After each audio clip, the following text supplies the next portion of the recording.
Assalomu alaykum, hurmatli o'quvchilar, hormanglar. Demak, bugungi mavzumiz present simple. Present simple bu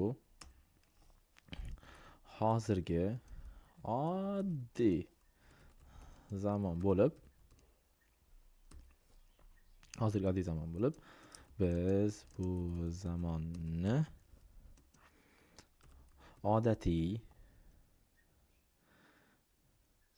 yoki takrorlanadigan ishlarimizga va hatto faktlarga ishlatamiz.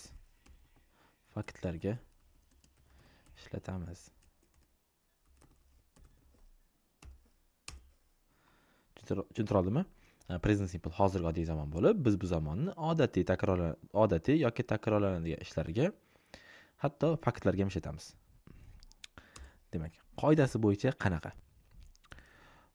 Pozitiv shakli, bu daraggap shakli, birinchi ega, egadan keyin fe'l, to'g'ridan to'g'ri.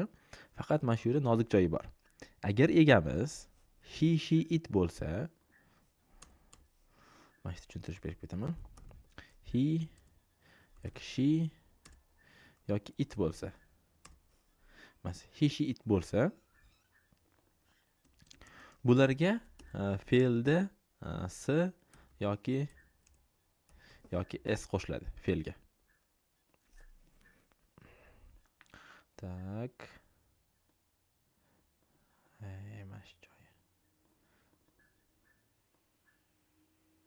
Xullas, fe'lga s yoki s qo'shiladi. Qanaqa bo'lib? Dizaynda qayerda edi endi?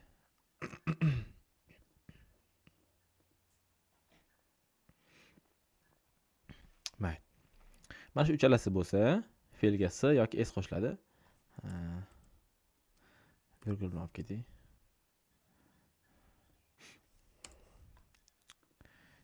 He, she, it bo'lsa, bularga fe'lga s yoki s qo'shiladi. Agar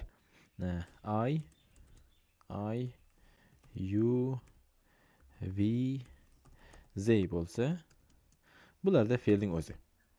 Darak gabida aytgancha, fe'lga s yoki s qo'shiladi deb he, she, it bo'lsa, agar I, you, we, they bo'lsa, fe'lning o'zi. Shuning uchun mana, agar darak gap shaklida ega I, you, we, he, she, it bo'lsa, fe'lga s yokida s qo'shamiz deyapman. Keyin object, to'ldiruvchi. Misol uchun I watch TV every day deyman. Men har kuni televizor ko'raman degan. Men har kuni televizor ko'raman.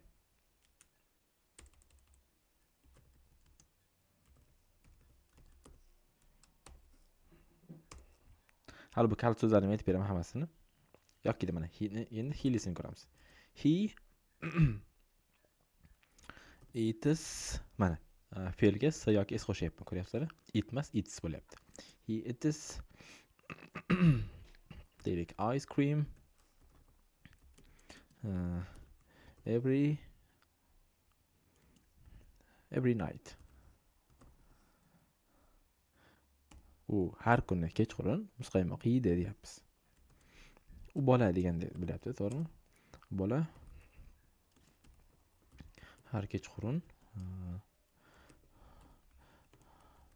muzqaymoq yeydi.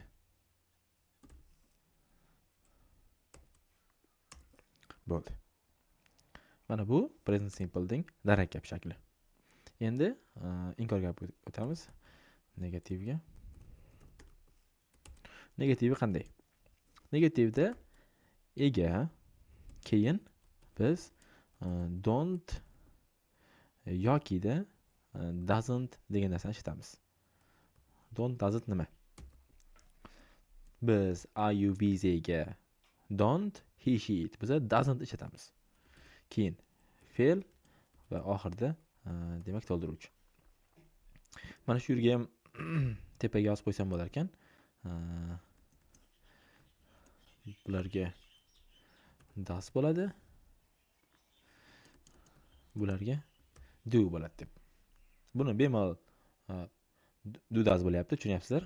Don't degani do not. Buni qisqartiryapman. Demak, boshlaymiz. Bitta gap tuzib ko'ramiz.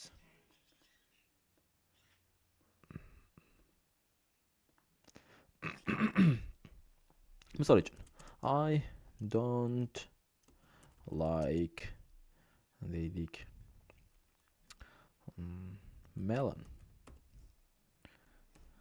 Mana bu yerda endi fakt aytyapman. Men qovunni yomon ko'raman. Men qovunni yomon ko'raman. I don't like melon. Yokida she doesn't cook a meal deymiz. U qiz ovqat pishirmaydi. Like this. Tushuntiralyapman deb o'ylayman. Savol gap o'tamiz. Question qanaqa? Question savoli endi sal boshqa. Bunda birinchi do yokida does chiqadi.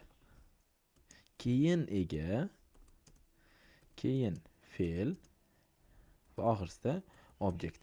Mana shu yerda e'tibor beringlar, fe'lga hech narsa qo'shilmayapti, fe'lning o'zi. Mana inkor gapida ham, savol gapida ham fe'lning o'zi bo'lyapti, hech narsa qo'shilmayapti. Endi gap tuzib ko'ramiz. Demak, questionni ham belgilab qo'yaman. Misol uchun, do you like an apple? Olmani yoqtirasanmi? Degan savol gap. Olmani yoqtirasanmi? Do you like an apple? Deyapti. Okida. Does she have the meaning? I know. Does she speak in English?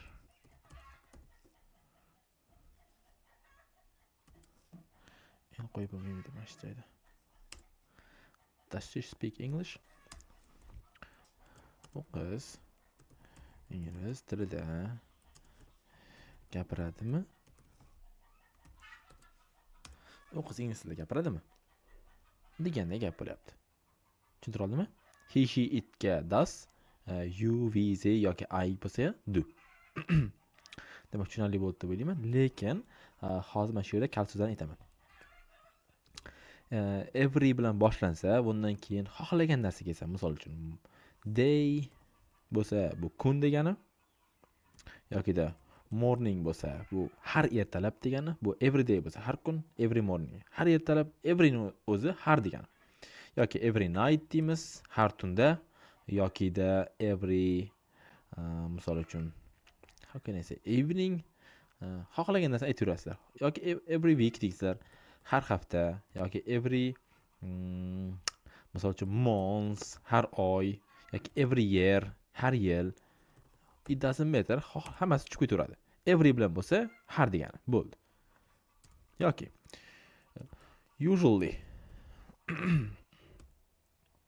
bu odatda man bunaqa qilaman degandek.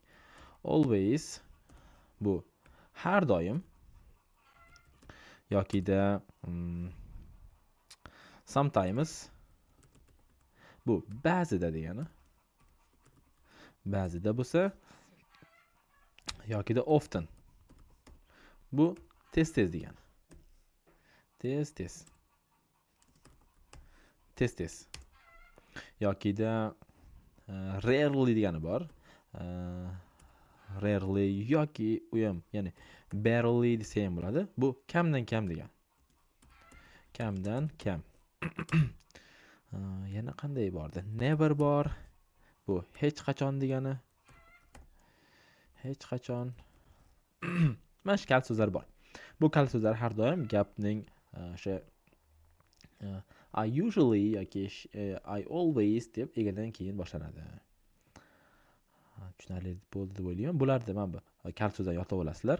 Videoni to'xtatib, bemalol shoshmasdan har bittasini to'xtatib qayta ko'raversanglar bo'ladi.